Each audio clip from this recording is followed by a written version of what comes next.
মেহেরপুর ২ আসনে বিএনপির মনোনয়ন ঘোষণার পর থেকে তৃণমূলের দণ্ড প্রকট আকার ধারণ করেছে।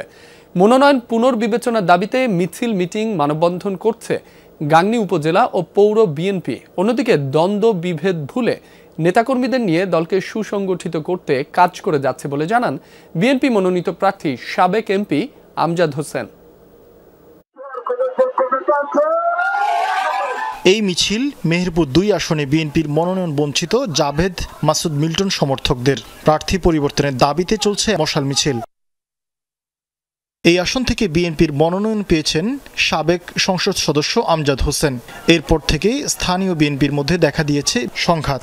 আমজাদ হোসেন সমর্থকদের সাথে সংঘাতেও জড়াচ্ছেন জেলা বিএনপির সভাপতি জাভেদ মাসুদ মিল্টন সমর্থকরাও। পুনর্বিবেচনা করে জাভেদ মাসুদ মিল্টনকে প্রার্থী ঘোষণার দাবি তাদের।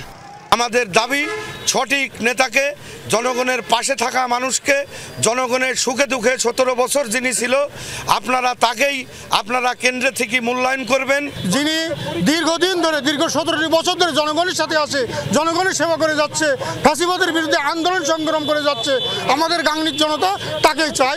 গরিব দুঃখী মানুষের পাশে সে নিজের থেকে কষ্ট করে টাকা খরচ করে সবার বিপদ আপদের পাশে দাঁড়ায়। আমার হাজবেন্ডকে 2024 সালে অ্যারেস্ট করেছিল, তো সেই সময় আমার পাশে মিল্টন সাহেব ছিল।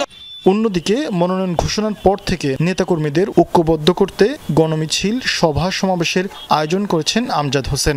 তবে দলীয় প্রতিপক্ষের মশাল মিছিল ও অন্যান্য কর্মসূচিতে অস্বস্তি বাড়ছে প্রাথমিক মনোনয়ন পাওয়া এই নেতার। বলছেন দলের সিদ্ধান্তেই নেমেছেন মাঠে। ৪৭ বছর ধরে যারা বিএনপি করছে আমজাদ সাহেব এবং প্রত্যেকটি গ্রামের অলি গলি রাজপথ প্রদক্ষিণ করেছে। জনাব আমজাদ সাহেবকে নির্বাচিত করে ধানের শীষকে বিজয়ী করে আমরা দেশনেত্রী বেগম খালেদা জিয়া এবং তারেক রহমানকে একটি মূল্যবান সিট উপহার দেব। কেন্দ্রীয় নেতৃবৃন্দের নির্দেশ মেনেই হলো আমাদের সবাইকে চলতে হবে। না চললে বিএনপি করার মতো কোনো পরিবেশ অবস্থা আমাদের যেই হোক না কেন তাদের থাকবে না। হাইকমান্ড কি করবে সেটা হাইকমান্ডের বিষয়। মনোনয়ন বঞ্চিত জাভেদ মাসুদ মিল্টন সমর্থকদের দাবি, বিগত ১৭ বছরের দুঃসময়ে সাবেক এমপিকে না পেলেও কাছে পেয়েছেন জেলা বিএনপির সভাপতিকে। তারা বলছেন যোগ্য প্রার্থী মনোনয়ন না পেলে হারাতে হতে পারে মেহেরপুর ২ আসন। মনোনয়ন বঞ্চিত জাভেদ মিল্টন বলছেন দলের চূড়ান্ত সিদ্ধান্তের দিকে তাকিয়ে আছেন তিনি।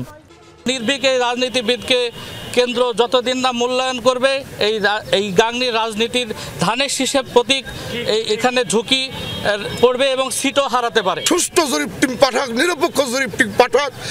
মিল্টন, জাভেদ মাসুদ মিল্টনের জনপ্রিয়তার ধারের কাছেও কেউ নাই। জনআকাঙ্ক্ষা এটা তো জনগণ স্বতঃস্ফূর্তভাবে বানায় এসেছে। তাদের প্রত্যাশিত যে মনোনয়ন তারা মনে করছে যে তাদের হয়নি, তার জন্য তারা কেন্দ্রের কাছে পুনর্বিবেচনার জন্য দাবি করছে। এটাই এখন জনগণের মধ্যে চলে গেছে, এখন নেতাকর্মীদের মধ্যে চলে গেছে, দলের সাধারণ মানুষের মধ্যে চলে গেছে। মাত্র ২টি সংসদীয় আসন নিয়ে দেশের সবচেয়ে ছোট জেলা মেহেরপুর।